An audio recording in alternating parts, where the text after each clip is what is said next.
Sejam muito bem-vindos a mais uma série de vídeos aqui do canal e o tema de hoje é CSS. Para entender como surgiu o CSS, precisamos falar um pouco sobre o HTML. Quando o HTML surgiu, ele não tinha a intenção de ser algo com formatação de informação. A ideia era ser algo bem mais simples, texto puro e tudo mais. Mas, com a popularização da internet, os desenvolvedores foram criando maneiras de formatar o estilo do HTML. Mas isso era um trabalho complexo, difícil de manter e de entender. Foi aí que surgiu o CSS, que é uma ferramenta incrível que surgiu em meados da década de 90, em 1994 para ser mais exata, e foi Haakon Wilhelm que propôs a criação do CSS para lidar de uma maneira mais simples com os estilos do documento HTML. Dessa maneira, começou a surgir o nosso famoso CSS, que até os dias de hoje está em constante evolução.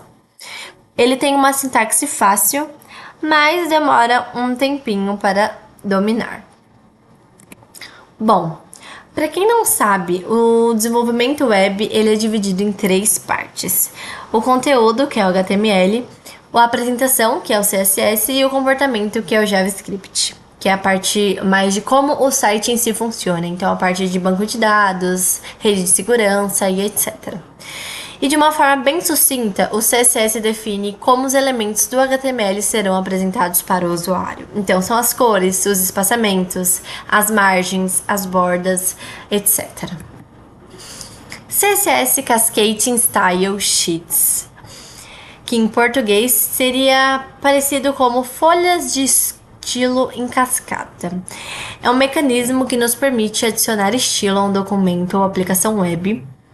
E ele diz, basicamente, ao navegador como os elementos HTML serão exibidos na página ao adicionar esses estilos.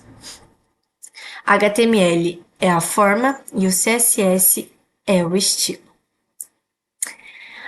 CSS pode parecer simples, mas eles têm algumas obrigatoriedades. E uma regra em CSS é algo essencial, que é uma declaração que define o estilo a um ou mais elementos na sua página. E essa é a sintaxe própria dele. Então, é o seletor e a declaração.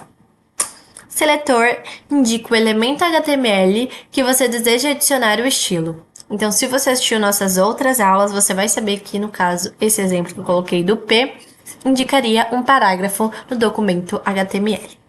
Já o bloco de declaração, ele contém umas ou mais declarações separadas por ponto e vírgula, e cada declaração leva uma propriedade CSS e um valor separado por 2 pontos. A propriedade é um aspecto do elemento HTML que será modificado, como no exemplo color, que é a cor.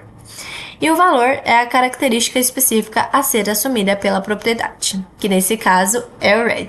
E aí, como eu disse, ele pode ser separado por esse ponto vírgula. Então, para um mesmo elemento do HTML, para um mesmo seletor, eu posso ter color, background, font size, font family, que são propriedades do CSS para a gente conseguir estilizar o elemento desejado. Aqui tá um exemplo, 2 exemplos, na verdade, de regras de CSS. O primeiro está mostrando o que eu acabei de dizer, que a gente pode adicionar mais de uma propriedade, né, para um mesmo seletor. E o outro está mostrando que também há a possibilidade de adicionar vários seletores e, se quisermos, né, todos eles com as mesmas propriedades, também temos essa opção. Agora falando um pouquinho de como a gente adiciona esse estilo na prática, né, no documento HTML em si. Temos 3 opções. E a primeira dela é o CSS Inline, que no seu documento HTML a gente pode adicionar o estilo a um elemento individual através do atributo style, como está aí o exemplo. O valor que será adicionado a esse atributo é o que chamamos de bloco de declaração, como a gente viu. Essa maneira de aplicar uma folha de estilo não é exatamente a maneira mais prática, pois dificulta a manutenção do código. E por isso, iremos ver as outras maneiras de inserir o CSS de uma forma mais prática. Mas, basicamente, você coloca o style dentro do seu elemento. Então ele fica lado a lado e, como podemos observar, não precisará de chaves, que nesse exemplo aqui, como vocês podem ver, a gente faz uso das chaves para separar esses blocos de declarações. E aqui não, aqui é realmente direto no elemento, mas isso é uma forma muito...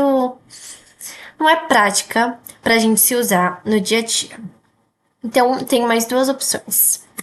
A folha de estilo internas, que pode ser adicionada ao topo de um documento HTML usando a tag style. E detalhe importantíssimo que ela deve estar dentro do elemento head, gente, isso é imprescindível. Então, ao invés de colocar do lado do elemento que você quer, você vai lá no seu head, direto no seu documento HTML, e abre a tag do style e digita tudo o que você quer estilizar. Nesse caso, o H1 e o P foi o exemplo. Com a color, font size, coloca tudo e depois é só fechar o style, fechar o head e automaticamente já vai estilizar os seus elementos escolhidos. Essa maneira é mais prática que a inline, pois permite que vários elementos sejam selecionados de uma vez só, mantendo o código com a manutenção mais simples. Porém, se tivermos mais de um documento HTML no nosso projeto, o próximo método é a melhor opção, que é a folha de estilos externas. Com esse método, você pode modificar o visual de um projeto com várias páginas através de um único arquivo. Em cada documento HTML onde se deseja adicionar uma folha de estilo, você deve incluir uma referência para o arquivo CSS através da tag link, que também deve estar dentro do elemento head. Então, nesse caso, o HTML e o CSS ficam separados, cada um em um arquivo, e aí você estiliza, monta, obviamente, né, antes todo o seu documento em HTML, e na hora de estilizar, você vai para uma página em branco e faz todos os seus estilos em uma página. Essa é a forma mais prática que tem de fazer.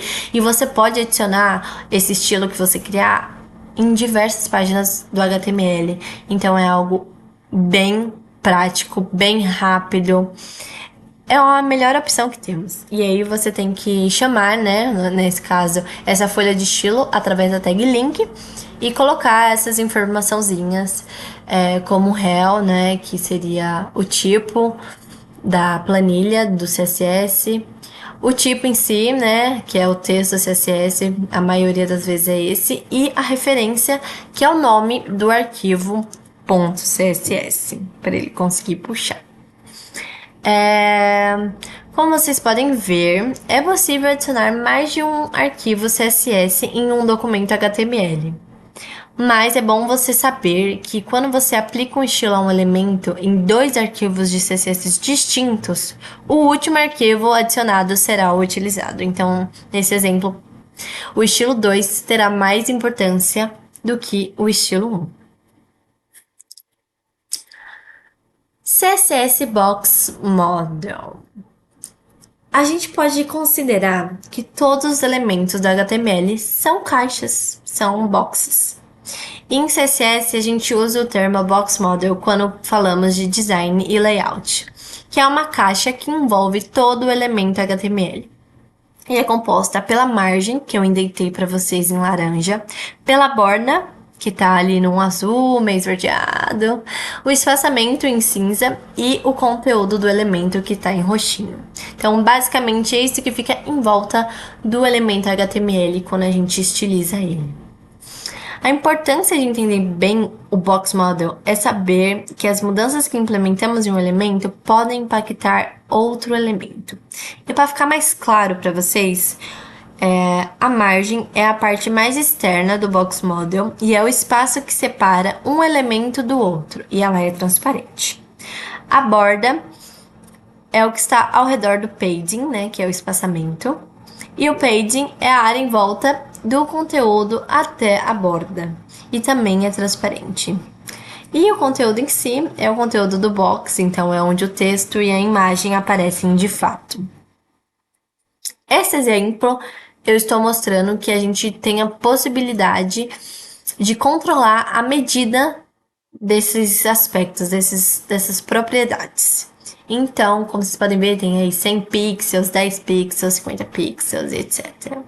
Mas um fato curioso sobre essa propriedade que chama box sizing, que é tamanho da caixa. Se a gente usar essa referência de exemplo, a gente pode dizer que no nosso div terá 100 pixels de largura e 100 pixels de altura. Mas, na verdade, se inspecionarmos esse elemento, vamos ver que ele foi renderizado com 220 pixels de largura e 220 pixels de altura. E esses valores acontecem porque os valores da border e do paging são somadas à largura e altura definidas para o conteúdo. Com isso, podemos perceber que as propriedades width e height definem as dimensões do conteúdo e não de todo o elemento. Por isso que eles até estão numa corzinha diferente. Esse cálculo é matemática básica, então se você se interessa mais por isso, se interessa mais como isso realmente funciona, e se você quer realmente saber a medida exata do que você está colocando no seu projeto, no seu trabalho, etc., eu acho muito interessante vocês procurarem sobre essa propriedade de box sizing, como a matemática dela realmente funciona e não é o que parece. Mas isso eu vou deixar como liçãozinha de casa para vocês. Então, deem uma pesquisada. Eu acho que é muito interessante você saber isso e entender às vezes, porque às vezes pode ocorrer alguma falha na comunicação, alguma pessoa falar: "Nossa, isso tá com 220 pixels", e você falar: "Ué, mas eu programei com 100 pixels". Então, é uma curiosidade muito bacana e muito legal de se entender. E por hoje é só, gente. Muito obrigada por assistir e espero vocês na próxima aula.